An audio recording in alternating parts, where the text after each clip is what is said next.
The audiobook is now available on audiobooks.com. Place your order today. Link in description.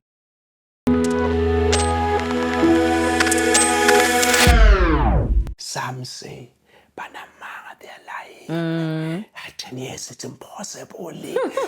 How we never kissed for 10 years. 10 Oh years. my goodness. We were prom mates. We didn't kiss. We didn't kiss then, yeah. What led us to not kissing is we were quite disciplined. Yeah. We never met in public places like your Nando's, KFC. Okay, that was the hottest thing back in the days. I didn't want to rush to propose love. I felt like I wanted to be a gentleman. Actually, you made me to be a gentleman. You just looked so expensive. You made me believe that you're worth waiting for and fighting for. Okay. I know it sounds cliche, but I still believe in someone showing value, someone being patient with you. I still believe in commitment. Because there's a challenge with this kissing, rushing to kiss or to sleep with someone. One gets to know your body, not yourself. So one of my objectives was to know you. I wanted to get to know Nokwanda, not your body.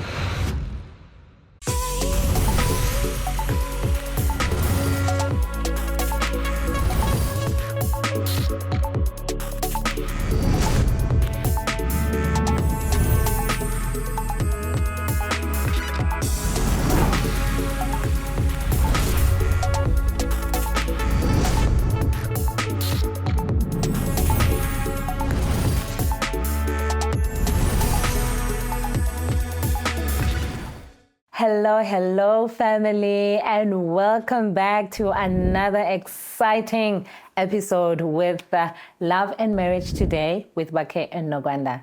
Guys, thank you so much for the love. Once again, we just cannot get enough. Thank you for your comments. Thank you for your reactions. Thank you for subscribing. So if anyone has not subscribed yet, please do the right thing. Today, we are touching on another exciting episode. You don't want to miss this one. I really want you to pay attention. Well, you'll get it. But let me read a comment from one of you, which we're very, thankful for, grateful for, from M. Mohlatsane, and he says, FYI, you are fixing the country. Wow. Thank you so much for that comment. It means a lot. It helps us to understand what we're doing and if it really, it is making any difference. Thank you. Thank you, Mr. Mhlatsane. We have a comment on Instagram from Frederica Maragela. She says, Jesus, I didn't want to start crying. When you said I work for you, talking about you, I think there's a clip I did where I said, I work for you and our kids. When you said I work for you, she carried my kids she carried three of my kids. We are one. It's our money. That's leadership, that's transparency, nothing to hide. It's an honor. Thank you so much. So today we are talking about how we never kissed for 10 years. 10 Oh years. my goodness. 10 I was years. thinking a bit 10 there. years. I was going to make a mistake.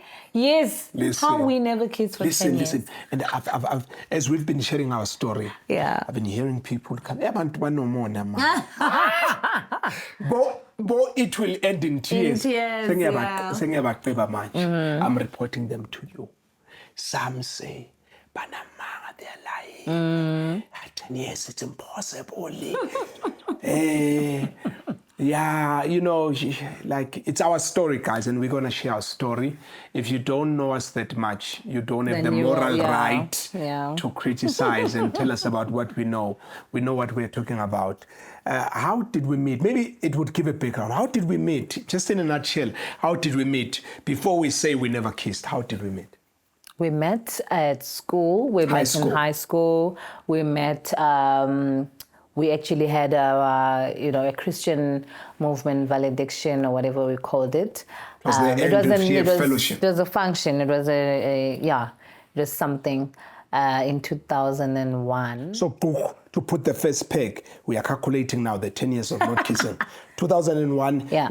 I met you. We have our Christian fellowships. We would come to your school. You'd come to. Yes, So that's where we met. That's where we met. And yeah, we didn't really date that year. We didn't date the following year. And we dated the third year, right, which was now 2003. 2003. Yeah. I think we were out had of done school. Yeah. with high school. Yeah. And So we started with a friendship. yes. Yeah, we started Yeah, with we a were friendship. friends. When we were still in high school, we were like friends. But not friends Of like... course, not friends, like- friends. But Friends, friends with friends, benefits, Anyana. Not with benefits. Like what benefits? But I we knew were that I friends loved with you. with intentions. Yeah, okay, comrade. So I knew that I loved you. Yes. I was like, I see you, and you're like, I see you too. Watching you. I But was we- like, I'm watching you. But I didn't want to rush to propose love. I felt like I wanted to be a gentleman. Actually, you made me to be a gentleman. I think if I met someone, I could have kissed them, slept and stuff. You just looked so expensive. You made me believe that you are worth waiting for and fighting for. Okay. So you really created a gentleman inside of me. I waited. I told myself, I'm not going to propose. I'm going to just, spend time to know you. We befriend each other. So it took about 2 years from there. Yeah. So 2003, then I popped the question, I love you. So still there was no kissing. Oh, actually, we were prom mates. Yes, we were then Following prom year, mates. 2002. Yeah. 20 November 2002, we were prom mates. We didn't kiss. We didn't kiss then. Yeah. We didn't kiss even then when there was an opportunity. You're like a kiss to me. When there was And you are I'm just mice, taking me. And I'm like, I want, As your lunch. Yeah, so we didn't kiss even there. Yeah. So fast forward, it goes on. I popped the question 2003. You accept.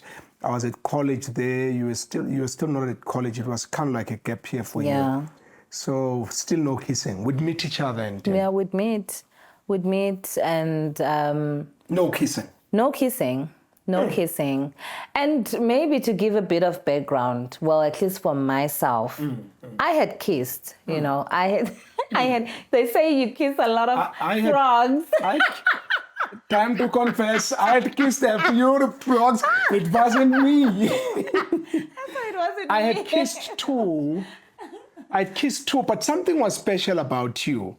Something told me, number one, I shouldn't mess this one up. Something told me that if I do pull those tricks of wanting to have sex with you or kiss you, you'd walk away. Wait, Nana. Yeah, so I just So felt like... you really put me like on a high. Yeah, I oh my put you on a high goodness, pedestal and maybe it's how you presented yourself. I guess. So yeah, so we had kissed people. Yeah, because some people maybe ask themselves, so you never kissed for 10 years, you had never kissed before, how horrible was your honeymoon? One day we'll share an episode about our honeymoon. Oh my goodness, no. The first time we kissed was when the priest said, that was may kiss the July bride. 2, 2011, when the priest said you may kiss the bride. Yeah. And actually I was looking forward to that first kiss because I had held my horses for 10 years. Yeah. But people don't know that in the midst of it, we had kissed some people before.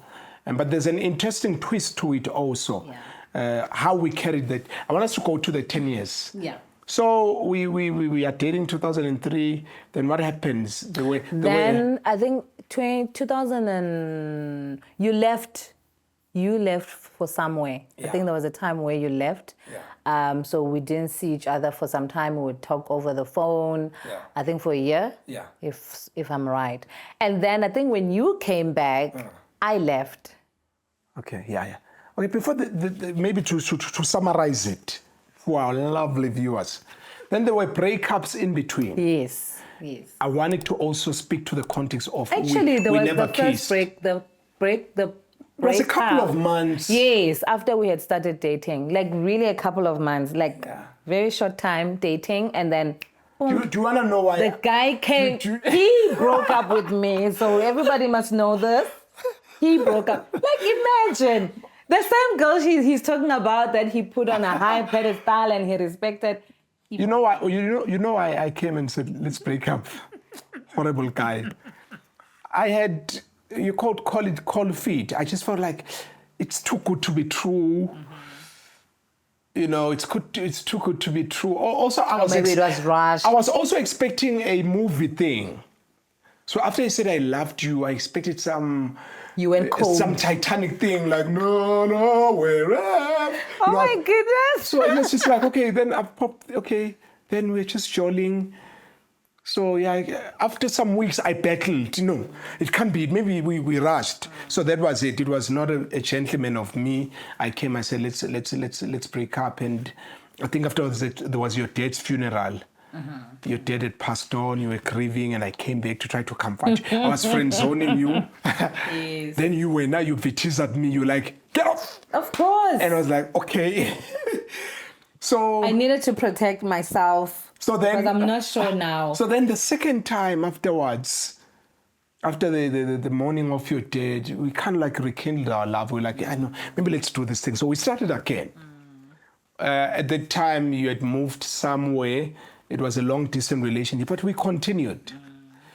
So there was no kissing, but we were distant. There was no kissing. But I think there's something there that before I left, there's something that happened where I know you used to visit me at home, but there was that day where we were not at home, we were somewhere else. Yeah. And I asked you. Oh, yes, I recall. I asked you because remember I had kissed before. So now I'm starting to really get puzzled. What's happening with this brother? I know we are Christians. I know we go to church and all of that. And we are like born again Christians. Yeah. But come on, kissing. He doesn't kiss. Kissing doesn't harm no one. So I asked.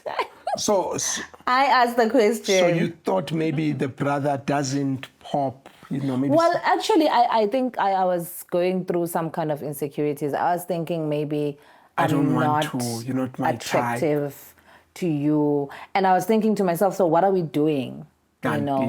I can't harm. So, so I asked the question. Yeah. So and I responded. You don't kiss. So that was the question. You don't kiss. I remember we were taking a walk. Then I responded. I said, I've made a conscious decision not to kiss you because I do not want to defile you.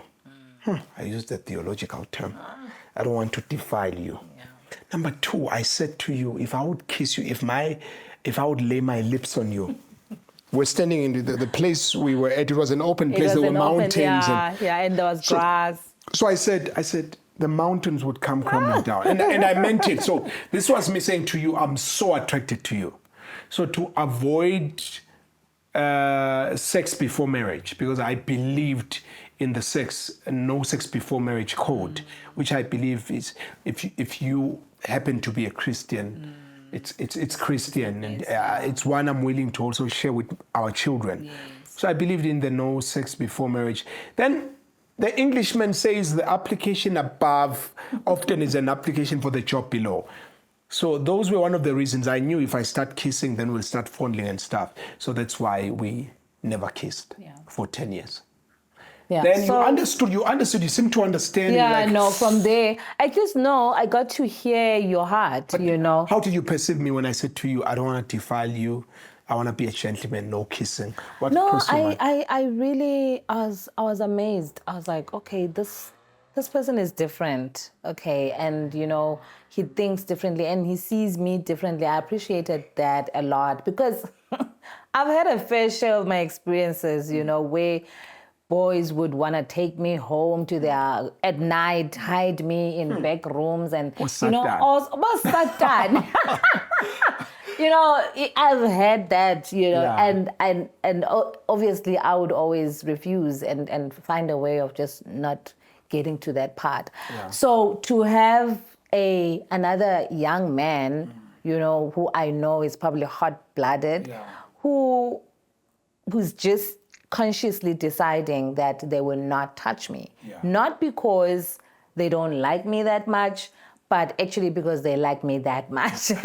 But did you tell your friends afterwards to say, he doesn't kiss, he says he respects I don't even remember. I don't even remember. I probably didn't. I probably didn't, because I know people, even with family, I know my family used to laugh, like my cousins and my sisters, they would laugh at some of our stories, because they would ask me, so where did you guys go? What did you guys do? And obviously I don't have the funkiest stories ever. Yeah. So they would just fall. But they would laugh at me. I think to add in there, to throw in something, there's some meat in there. What led us to not kissing is we were quite disciplined. Yeah. We never met in public places like your Nando's, KFC. Okay, that was the hottest thing back in the days. We never met in restaurants. I always went to your home.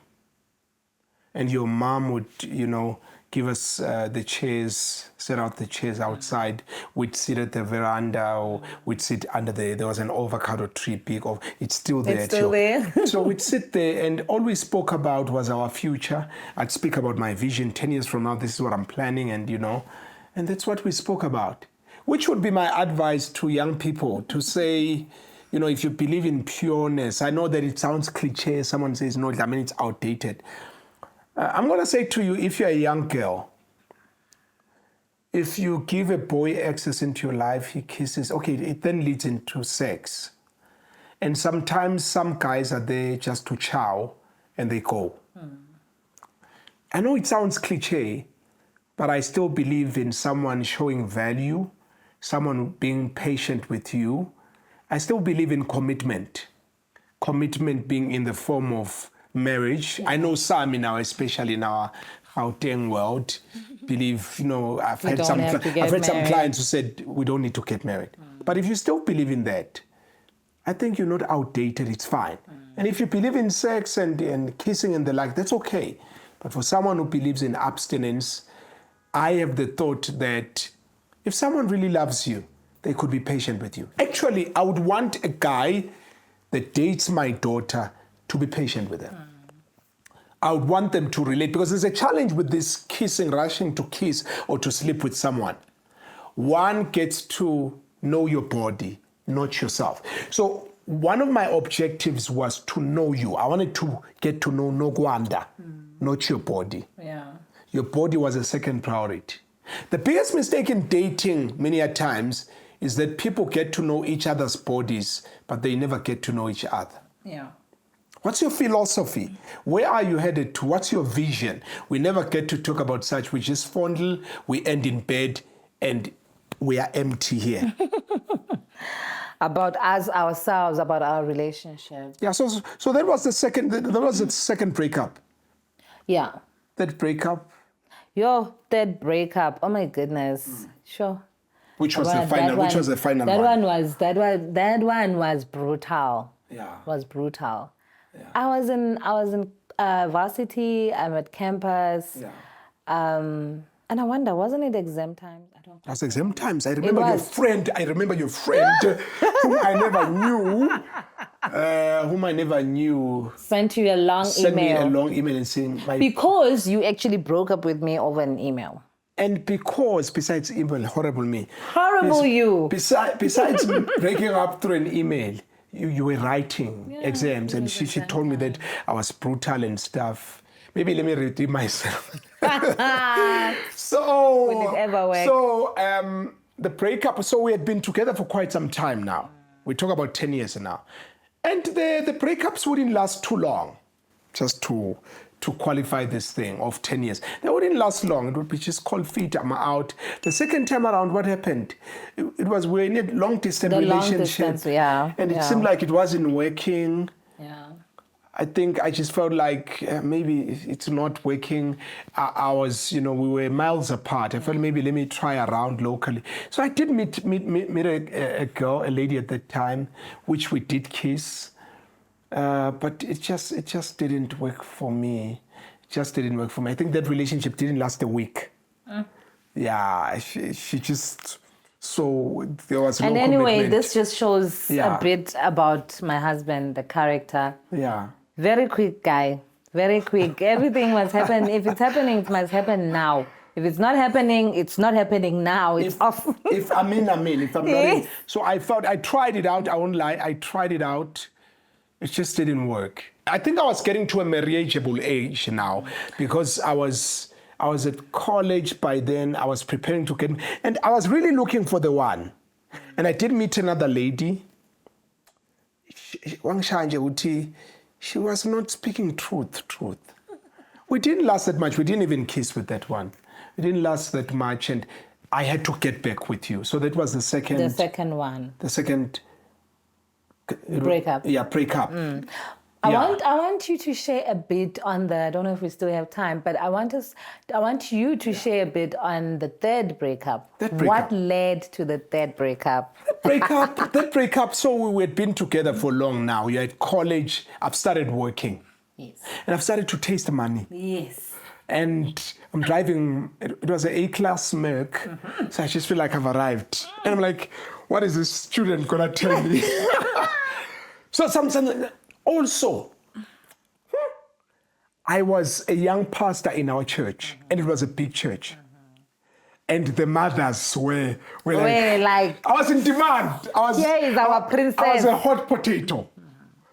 And the girls were throwing themselves. I remember I was leading morning prayers, like every day, leading morning prayers. Some ladies would come for prayer. And I knew it wasn't about the prayer.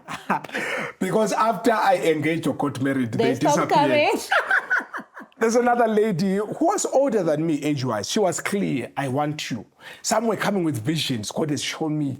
They wanted to be the Mam Ruti. Oh, there's another lady who actually confronted me and said, Ruti, I have my daughter. Please, please, please, don't stress about anything. Oh, yes. Just marry my daughter. Yes.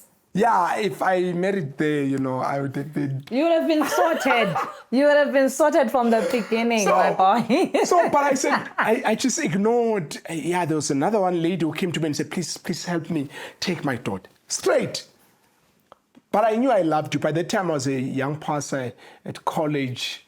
So I knew Bible's theological seminary. I was a theological seminary because, at a point in time, I wanted to do chartered accounting. I dropped out. I went for theology before I branched into community psychology. So I'm hot. I think I was flying out that week to South Korea. So I'm in the plane there. I'm like, damn, man, I've rushed. There are too many fish in Yes, there are many fish in the sea. If arrogance was a person. So I'm like, no, man, let me just type the email.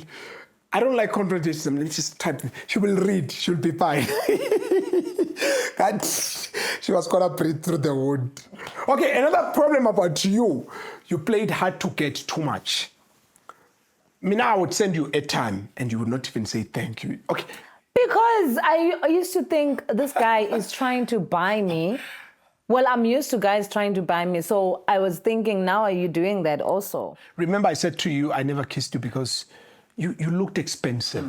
But you never told me that. I never told you that. Yes. I'm sorry. I'm telling you now. So you looked so much like a virtuous woman. You were just... I knew I wouldn't play games. I wouldn't attempt sex. I was clear.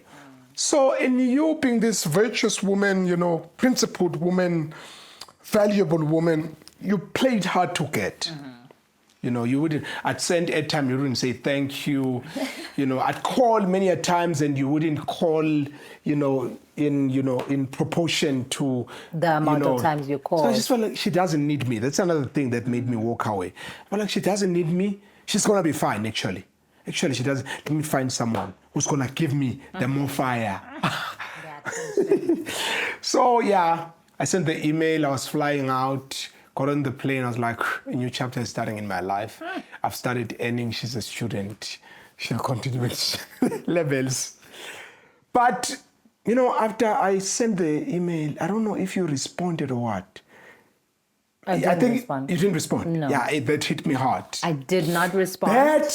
That went back to I did not respond. That went back to the woman who's hard to get that you are. You confirmed that. You see, she's not responding. She's not feeling it. And that's why actually my friend at that time responded. She didn't respond then. She responded after I apologized and asked for LP.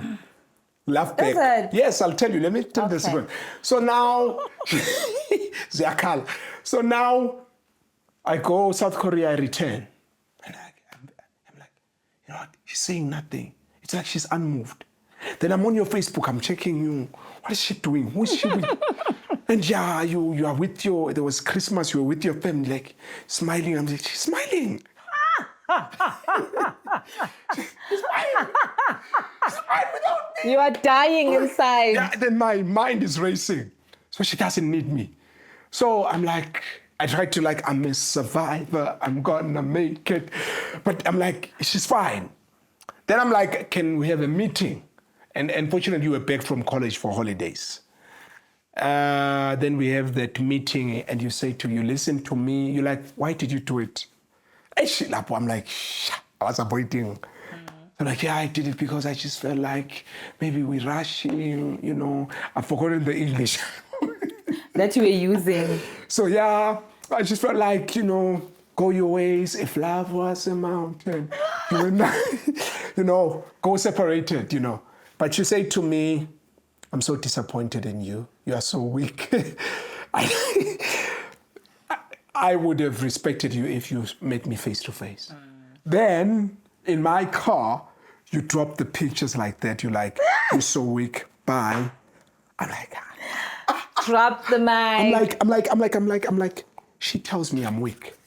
So you left me in that car shocked for days.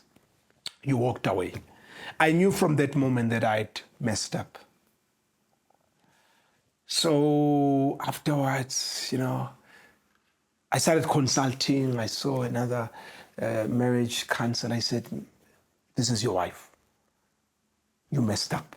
I spoke to someone else. He said, you messed up. Yeah. And actually, I said I wanted to speak to someone. You wanted to speak to... I didn't want to speak to you. Before you wanted to speak to someone, you go back to college. Then we go for months. Those were the longest months of my life. Months, you're not saying nothing. I don't know where I stand with you. I know I loved you. I want to have an LB. He doesn't know where he stood with me. He broke up with me. No, Pila, no. I know. After the meeting. You know, they say you never know what you have until you lose it. So I'm like, I lost it. So then you come back after a couple of months, about 3 months. You come back and I'm like, I met you. I remember meeting you at the park station. Yeah. I'm like, I'm carrying your bags. And I'm like, you know, do you feel me? And you're so cold. I think that killed me further. Then when I remember we went to a restaurant for some cake and stuff. You said to me, you hurt me so much. I can't take you seriously. The only person I want to speak to is an elder. Yeah, you just made me feel so immature. Yeah, I knew I'd messed up. Yeah. So then I went to my pastor. I ran to my pastor. He's late now, Pastor Malas. I said to him, I've messed up. And he said, yeah, you've messed up. So he said, can I see her? So you met. That was a turnaround of everything. We never kissed in 10 years. Now I'm wrapping up the story. Yeah. So you had a talk about an hour. So I remember pacing through the office corridor saying, are you coming out? Are you smiling? What's happening? I wanted to get from the pastor what he got, his findings, and, you know, are we continuing, me and you? So then finally you were out of the office. I saw you walking out because I would check constantly when you're coming out. So finally you walked out. When you walked out, I rushed in. What did she say? And he said to me, you know what, you hurt a good woman that's cold. She's cold. I knew I need to do something. So I called you. I said, can we meet? You know, so you listened to me. It's like you were expecting something. Yeah, what's up? And I'm like, can we have a wedding date? I want to marry you to July 2011. You actually had another date. Yeah, I had another date, but eventually we set the date and we agreed we were getting married. So still, we never kissed. I remember when we were preparing even for our wedding, I would tell you whenever I felt something, okay, let me call it erection. Whenever I felt horny or I would tell you, it's time to, disembark, go home, let me go home. You know, and I encourage to single people that if you're dating and you believe in the no sex before marriage policy, be open to each other to say, you know what, I'm feeling stuff right now, see you tomorrow. And that was it. Yeah. So yeah, that was it. And we kissed when the priest said, you may kiss the bride. And the rest is history. What would you say as we close are lessons for young people when it comes to abstinence and, the principle of no sex before? Maybe not everyone might believe in it. Yeah, not everyone will believe in it, definitely. But there is beauty.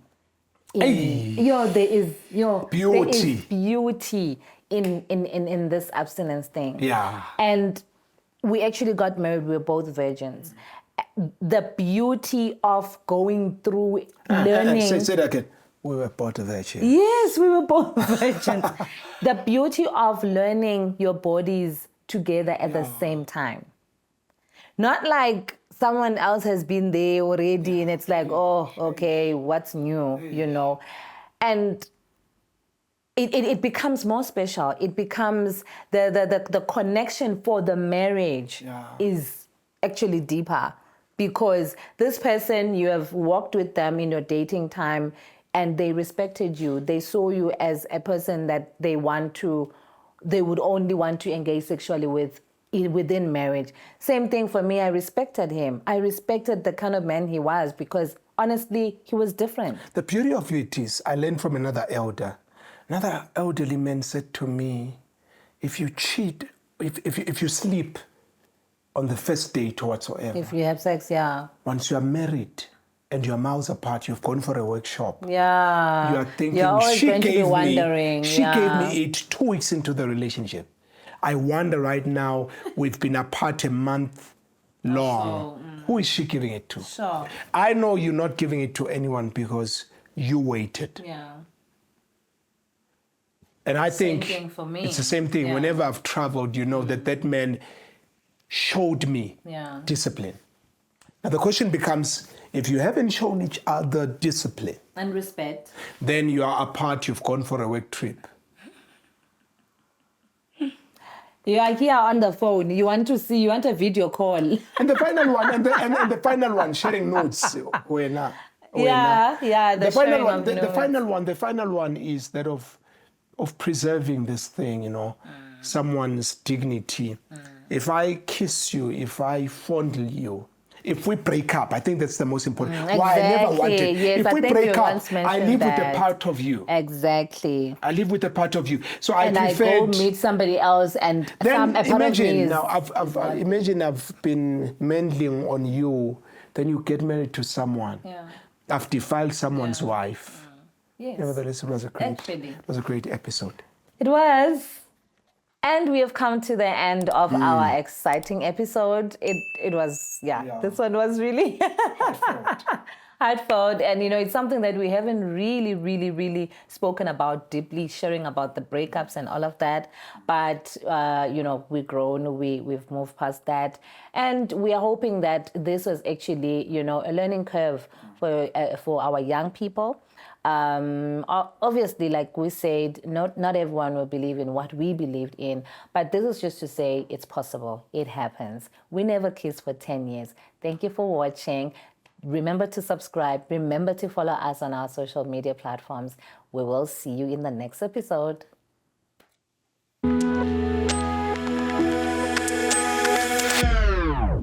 Do people who are married, do they trust each other? It's a problem if you don't trust your partner with your life. No. And what I've identified actually when couples fight about phones, at the pedestal is an issue of cheating. We don't have a generation of people that share stuff. We don't have a generation of people that are ready for intimacy. Our very foundation of marriage, do we trust each other? The many people that advocate for privacy actually are not advocating for privacy. They are advocating for secrecy. We are not protecting work matters. We are protecting cheating. For me, I'm sorry to use this word, but stuff the Poppy Act. I'm married to you. I'm not married to the Poppy Act. I'm not married to the government. You and I are one. The two become one. You and I have been connected sexually. Our souls are connected. We have a soul tie. So commitment compels me to be open to you. Actually, not to give you transparency, but to give you absolute transparency.